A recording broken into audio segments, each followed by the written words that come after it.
आपको बताया। और आगे की जानकारी के लिए रायबरेली से हमारे संवाददाता भी हमारे साथ जुड़ चुके हैं। दीपिका। बिल्कुल, असद हमारे साथ जुड़े हुए हैं रायबरेली से। असद, अगर रायबरेली की हम बात करते हैं तो रायबरेली में इस बार प्रियंका गांधी ने अपने भाई के लिए पुरजोर प्रयास किए हैं। जिस तरह से देखा कि प्रियंका गांधी लगातार डटी रही हैं, राहुल गांधी के लिए उन्होंने प्रचार किया है। जो गढ़ रहा है, अपनी मां की विरासत को आगे बढ़ाने की जिम्मेदारी राहुल के कंधों में है। आप इस सीट पर कितनी टफ फाइट रही है, किसके पक्ष में, क्योंकि एक तरफा मुकाबला बना है या दो तरफा मुकाबला बना है, किस तरह का आकलन आप कर पा रहे हैं? बिल्कुल, देखिए दीपिका, निश्चित तौर पर आप खुद रायबरेली रही हैं, प्रियंका से आपने बातचीत की थी, प्रियंका ने आपसे बातचीत की थी और उस कैंपेन के दौरान आपने भी कई नुक्कड़ सभाएं और जनसभाएं भी देखी। वहां पर अंदाजा लगाया जा रहा था, जिस तरह से अंदाजा लगाया गया था कि जो जनता निकलकर उमड़कर कांग्रेस को और राहुल गांधी को और प्रियंका गांधी को देखने की कोशिश कर रही थी, वो हमने भी देखा, आपने भी देखा। लेकिन ये अगर वोट में तब्दील होंगे तो कहीं ना कहीं से एक तरफा जीत राहुल गांधी की जरूर होगी। लेकिन अगर भारतीय जनता पार्टी के जो प्रत्याशी हैं दिनेश प्रताप सिंह, जो उद्यान मंत्री भी रहे हैं और लगातार 2019 के उनकी मां के जब सोनिया गांधी चुनाव यहाँ लड़ी थी 2019 में, उनके खिलाफ उनने 3,62,000 वोट पाए थे और वोट का जो परसेंटेज था वो कम कर दिया था। कहीं ना कहीं वो 5 साल जनता के बीच में रहे, लोगों के बीच में है, बात करते रहे। लेकिन वहां सवाल ये उठता था कि संगठन भारतीय जनता पार्टी का कमजोर दिखाई दिया रायबरेली में। वहां पर अदिति सिंह जो सिटिंग विधायक थी, सदर विधायिका थी, उन्होंने एक पत्र जारी किया, उसमें कहा मैं उसूलों से समझौता नहीं कर सकती। क्या बात थी उनके बीच में? जो संगठन के कार्यकर्ता थे वो बिखरे हुए नजर आ रहे थे। दिनेश प्रताप सिंह मेहनत कर रहे थे, लेकिन उनके बैकग्राउंड में जो उनकी पृष्ठभूमि थी वो कहीं ना कहीं से इफेक्ट कर रही थी चुनाव को लेकर। और जिस तरह से राहुल गांधी का चुनाव कैंपेन की कमान प्रियंका गांधी ने संभाली, उनके कवच के रूप में काम करती गई और लगातार हर नुक्कड़ सभाएं और जनसभाएं उन्होंने की, लगातार पूरे चुनाव में बनी रही। राहुल गांधी जबकि एक ही जनसभा जब उन्होंने की यहाँ पर और कई नुक्कड़ सभा एक ही दिन के अंदर उन्होंने की, एक दिन का समय यहाँ पर दे पाए, लेकिन प्रियंका गांधी लगातार पूरे चुनाव तक यहाँ पर बनी रही। जिस दिन 20 मई का जिस दिन मतदान था उस दिन राहुल गांधी रायबरेली में रहे, कई जगह उन्हें चुरवा बॉर्डर मंदिर जो हनुमान मंदिर होता है और सबसे प्रसिद्ध मंदिर है, वहां जाके उन्हें पूजा अर्चना की।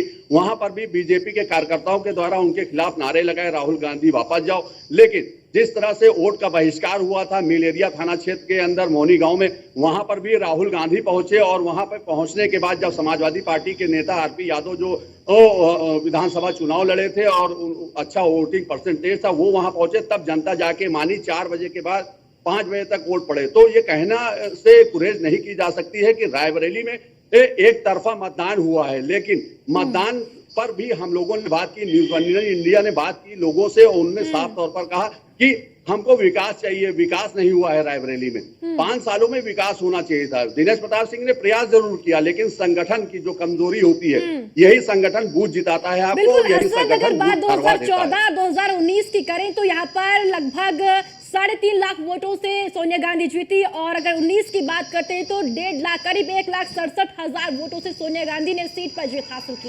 इस बार का मार्जिन क्या कुछ रह सकता है इस सीट को लेकर? अब राहुल गांधी है यहां से चुनावी मैदान में। प्रभा, देखिए मैंने पहले भी कहा कि जिस तरह से चुनाव हुआ है वो चुनाव 57% वोट पड़ा है। 17 लाख कुछ वोटर हैं यहाँ पर, 17 लाख समथिंग करके वोट है और उसके अगर आधा कर लें तो लगभग हम मान सकते हैं कि 8 से 9 लाख वोट पड़ा होगा। प्रत्याशी 2 थे, प्रत्याशी 2 मैदान में थे, भारतीय जनता पार्टी और कांग्रेस से राहुल गांधी और बीजेपी से दिनेश प्रताप सिंह। तो इन दोनों की कांटे की टक्कर है। अब कितने वोट आप पा पाएंगे? आप 3.5 लाख वोट पाए थे, 3,62,000 वोट पाए थे, और सोनिया गांधी के मार्जिन को आपने कम किया था। जब हम 2.5 लाख 3 लाख से जीत के आते थे, उसको हमने 1.5 लाख में तब्दील किया था। 5 साल का समय मिला था, पुरजोर कोशिश किया दिनेश प्रताप सिंह ने, लोगों के बीच में रहे, मेहनत की। लेकिन मैंने पहले भी कहा कि प्रभा, संगठन की कमजोरी थी, भारतीय जनता पार्टी के संगठन की कमजोरी थी, प्रत्याशी कमजोर नहीं था। प्रत्याशी को अगर संगठन का साथ मिलता, नरेंद्र मोदी, यहाँ पर नरेंद्र मोदी की एक भी मीटिंग नहीं हुई, अमित शाह ने 2-2 बार मीटिंग की, लेकिन दोनों बार की मीटिंग में सबसे बड़ा एक मुद्दा निकलकर सामने आया, मनोज कुमार पांडे जो वो विपक्ष से भारतीय जनता पार्टी के पाले में गए थे। आप उनके घर गए, लेकिन आपको वहाँ मैदान में ना रोड शो हुआ, ना इस तरह से जैसे हेमा मालिनी को लास्ट में आना था वो नहीं आई। वहां पर अपर्णा यादव ने रोड शो किया, लेकिन संगठन की कहीं कमजोरी जरूर दिखाई दी है। बीजेपी के प्रत्याशी दिनेश प्रताप सिंह ने पुरजोर कोशिश की, अपना पूरा जोर लगाया है। फिलहाल 4 जून को ये पता चलेगा कि ये वोटर किस जगह तब्दील हुए हैं। बिल्कुल, अब इंतजार असद सभी को 4 जून का है, जब नतीजे घोषित होंगे। और अब जानना भी जरूरी 4 जून को ही होगा कि कौन अब केंद्र की सत्ता में काबिज होता है, सत्ता के सिंहासन पर बैठता है। फिलहाल बहुत बहुत शुक्रिया असद आपका जानकारी के लिए। एसके वाजपेयी लगातार लखनऊ से हमारे साथ बने हुए हैं। एसके, मैं आपसे ये जरूर समझना चाहूंगी, चूंकि जिस तरीके से कई लोकसभा क्षेत्र ऐसे हैं जहां विधानसभाओं में समाजवादी पार्टी के विधायक है, लेकिन लोकसभा सीट में एनडीए का प्रत्याशी ज्यादा वहां पर ताकतवर नजर आ रहा है। और कई लोकसभा सीटें ऐसी हैं जहां बीजेपी के विधायक है और वहां पर समाजवादी पार्टी या फिर कांग्रेस का जो प्रत्याशी है वो कहीं ना कहीं वहां पर ताकतवर नजर भी आ रहा है। इससे क्या समझा जाए कि लोकसभा जो सीटें हैं, लोकसभा जो चुनाव है वो विधानसभा चुनाव से बिल्कुल उलट यहां देखने को मिल रहा है। यहां पर जो मुद्दे हैं वो लोकलाइज नहीं है बल्कि सेंट्रल के मुद्दे हैं।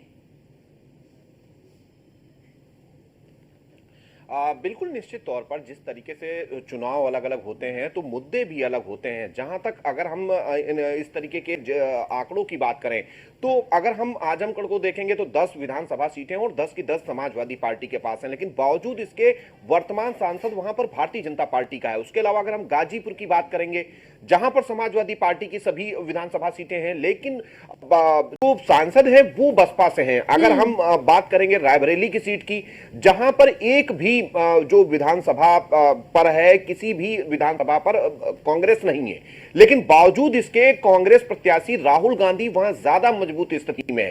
तो सीधे तौर पर जो विधानसभा चुनाव के मुद्दे होते हैं वो स्थानीय तौर पर होते हैं, और जहां लोकसभा चुनाव सवाल है निश्चित तौर पर वो मुद्दे अलग होते हैं, नेशनल होते हैं, और बहुत सारे जो अंतरराष्ट्रीय मामले होते हैं जिनको लेकर भारत सरकार अपना पक्ष क्लियर कर रही होती है कि किस तरीके की नीति वो लेकर आने वाले हैं। एक बार फिर से आपका रुख करेंगे।